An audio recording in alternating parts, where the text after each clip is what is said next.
কোন সমস্যাগুলো নিয়ে আসলে পেশেন্টরা বেশি আপনাদের কাছে আসেন? যে মাসিকের অনিয়ম নিয়ে যে কোনো বয়সের মেয়েরা বা মহিলারা আমাদের কাছে এটা আসে। কারণটা কি ম্যাডাম, একটু বিস্তারিত জানতে চাই। মাসিকের অনিয়মের মধ্যে বা মাসিকে কি কি ধরনের সমস্যা হতে পারে, আমি প্রথমে বলবো যে মাসিকের যে একটা সুরক্ষা আছে, মাসিকের সময় যে প্রত্যেকটা মেয়েকেই বা মহিলাকে নিজেকে সুরক্ষা করার জন্য হাইজেনিক প্র্যাকটিস একটা লাগে। এক নম্বর কথা যে মাসিক হওয়া তো এটা তো স্বাভাবিক শারীরিক একটা বিষয়।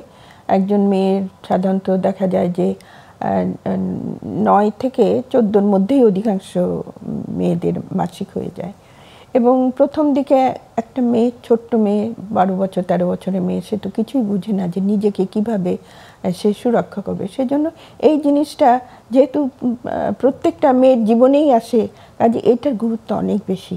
এবং সেই সময়ে তাকে কি ধরনের হাইজিনিক পদ্ধতি মেনে চলতে হবে, সেটার মধ্যে সবচেয়ে গুরুত্বপূর্ণ হলো যে স্যানিটারি প্যাডটা ব্যবহার করবে সেটা যেন জীবাণুমুক্ত হয়।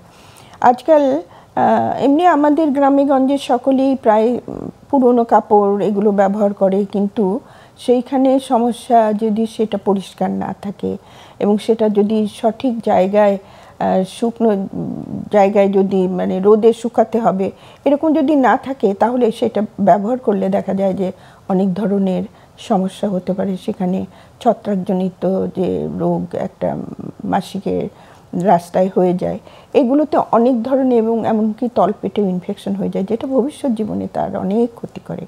কাজেই সবচেয়ে গুরুত্বপূর্ণ যে যখন মাসিক হবে সে যেন পরিষ্কার জীবাণুমুক্ত স্যানিটারি টাওয়েল ব্যবহার করে, স্যানিটারি প্যাড।